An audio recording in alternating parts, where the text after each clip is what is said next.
Hello world interested in warehouses. I just completed my first week of supply chain engineering and I wanted to cover the class or the first class's reading that I found most interesting this week. So we were supposed to read chapters 1 through 3 of Warehouse and Distribution Science, which covers the intro to warehouses. The first thing covered is, why do you even want to have a warehouse? There are two main reasons: to match supply with customer demand. So, supply, you may be coming from multiple manufacturers, so multiple factories, which may be supplying different pallets of different supplies. So it may not make sense to send 15 pallets of toilet paper to one Walmart or to multiple Walmarts. It may make more sense to instead send to a distribution center, and then as the toilet paper is needed by each Walmart, Target, wherever, it can be sent in smaller sizes to each individual store.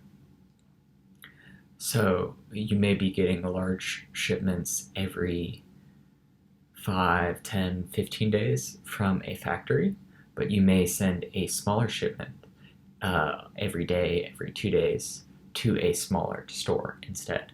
So it allows you to accept a larger shipment from the factory, but also only give as much as a store can handle to each individual store. So you're being able to better match supply with customer demand. And then the second reason to have a warehouse is to consolidate product and overall shave down how much you are spending on shipping. So without a distribution center, you would have M factories and N stores, and every factory would have to ship to every store. But with a warehouse distribution center, you can instead have M factories ship to the distribution center, and then that distribution center ship to N stores. So, for instance, if we had three factories and 3 stores, if each was shipping to each, that'd be 3 times 3. So you would have 9 different shipments going to each store, versus with a distribution center, you would have 3 stores to one distribution center, and then that distribution center to 3 stores. So that would be 3 plus 3, which is 6. Overall, you save with the basis of large numbers. So as you have more factories and more stores, you overall will get more savings. When geography comes into it, you may have multiple distribution centers, but again, that would be M times DC, and then DC would ship to each N stores, so it'd be M times DC plus N. Moving on to types of warehouses. There are 5 general types of warehouses: retail, service parts, e-commerce, 3PL, and then perishables. You may get multiple types inside each one. So, retail, the biggest examples are Walmart or Target, where you're having one larger distribution center, maybe getting large pallets of each type of good, and then shipping to each individual smaller store. So you're overall unpacking large pallets of one item and then rearranging into smaller pallets to restock said store. But then um, you may get different orders of sometimes retail is now trying to do e-commerce at the same time. Uh, we'll cover e-commerce when I get down to e-commerce. But service parts, there are two main order types in service parts: emergency orders or stock orders. Emergency orders are different items which smaller things like an auto parts store may not have in their stock. They'll have items, but sometimes parts break so rarely that your average auto part store may not handle or have in store the item they that you are looking for or that you need for your specific car. So that would be an emergency order. The time to fill that order is very important to this type of store or type of warehouse.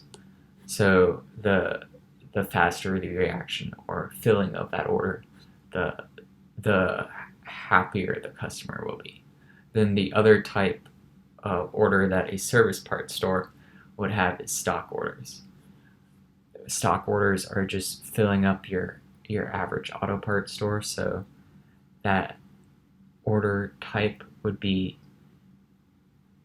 wouldn't need to be as fast, but it's still important to return in a timely manner. But these parts are often used more often and therefore will go through the warehouse more often.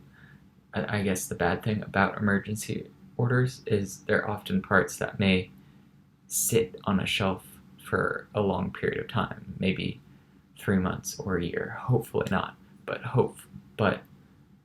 people may not order often enough, but it's still important to have in stock for when it is demanded. And then the third category is e-commerce. E-commerce, think of your Amazon, in which the average order on Amazon is about 1.4 items. So very, very small orders.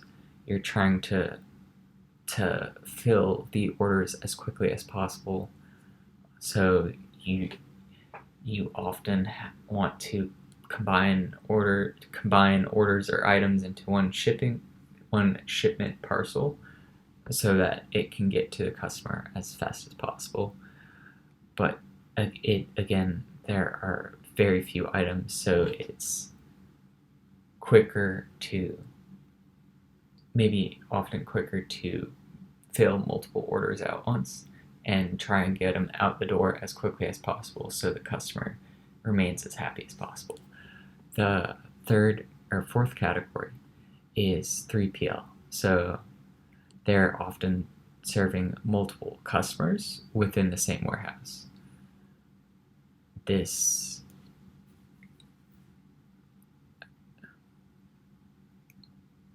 3PL, multiple customers trying to support different industries within the same one. You may have the same supply going to 3 different customers.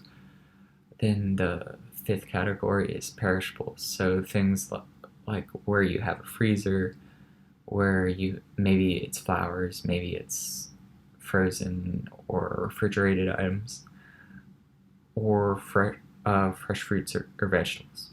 But there are 2 common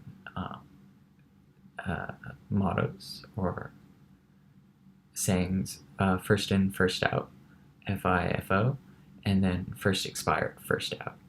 So you want to have the items that will go bad first, get out the door, so that you aren't handling bad product or product isn't sitting in your store or warehouse becoming bad.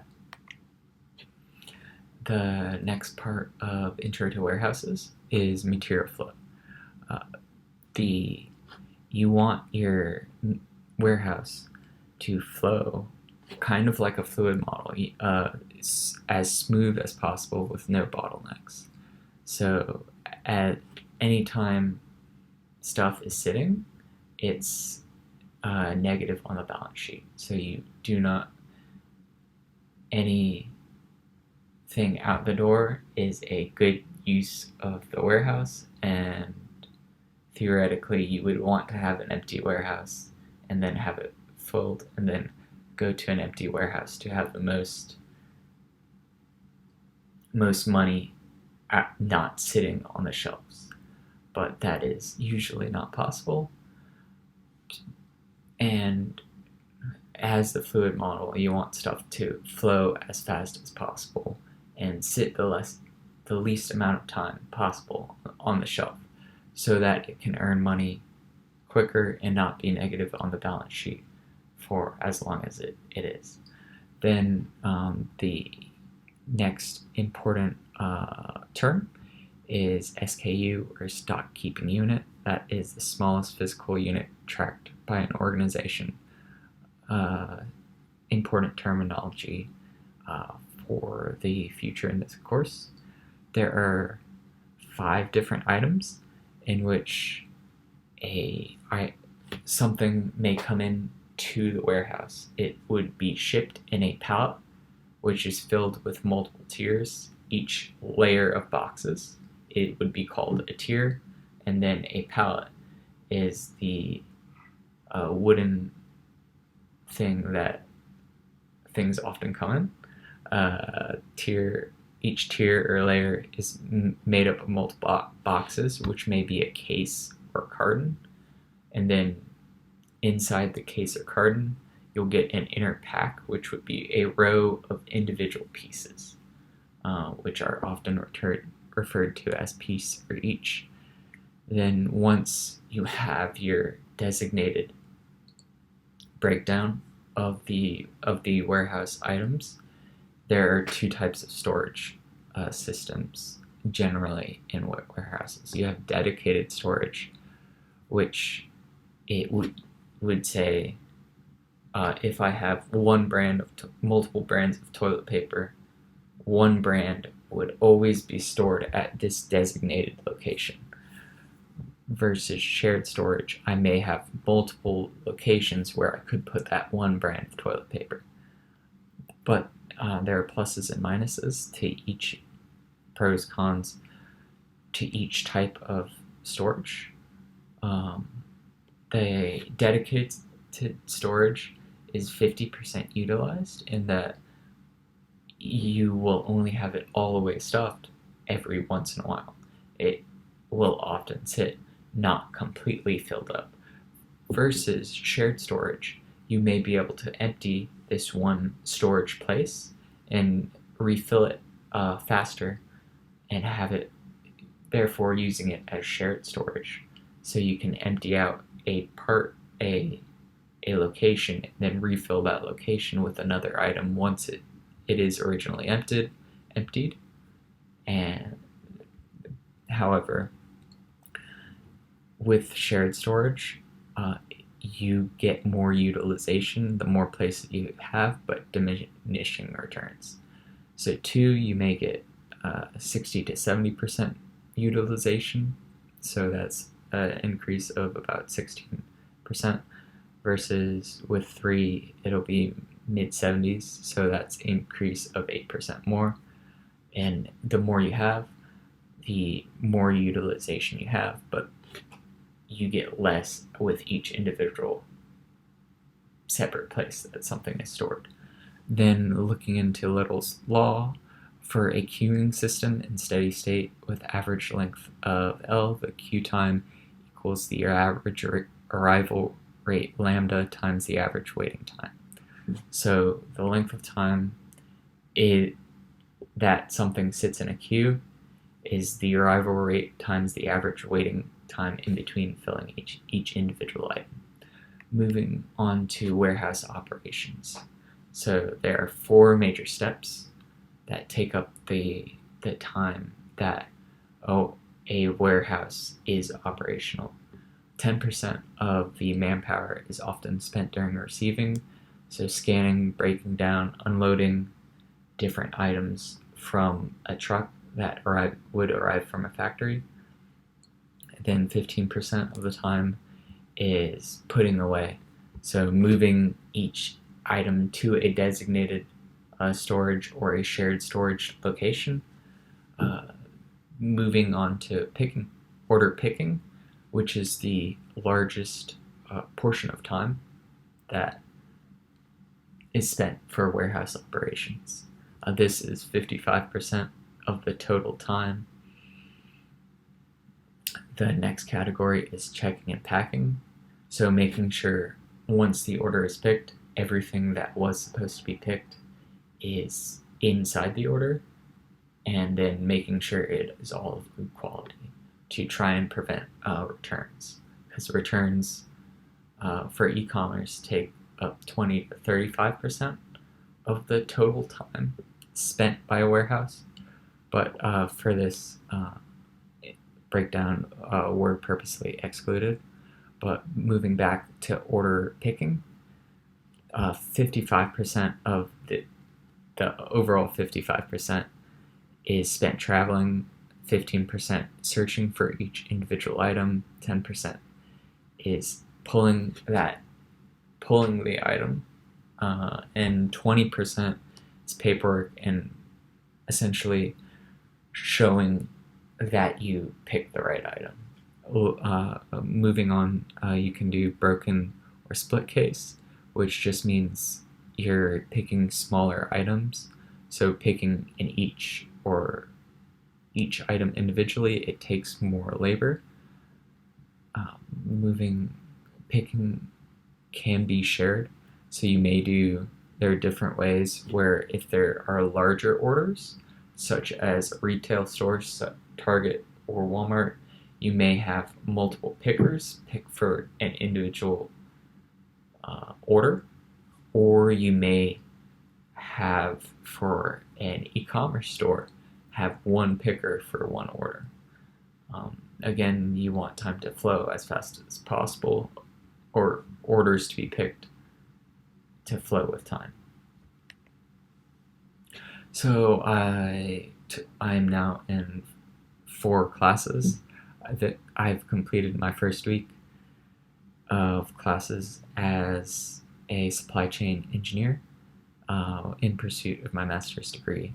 What I just covered now was supply chain engineering, warehouse and distribution science. This was I tried to base it off the reading that was required for our first week, but I am also in 3 other classes, 2 of which are required for this master's, and 1 is optional. So the other 2 required classes, Operations Research 1, covered linear programming, but I chose 2, and then Operations Research 2 covered probability. Both of these, probability seemed like more of a review, and then linear programming didn't get that complicated yet, so I wanted to delay till we get further into linear programming before I covered it in maybe something like this. But then my last class was entrepreneurial finance and private equity, where we covered entrepreneurial aspects and looking at a replicative company versus an innovative company. Thanks for listening. If you stayed the whole time and listening to me talk about what I learned in supply chain engineering and warehouse and distribution science. This wasn't a study guide if you accidentally stumbled upon it and are in my class. This is just what I thought was important. Thanks.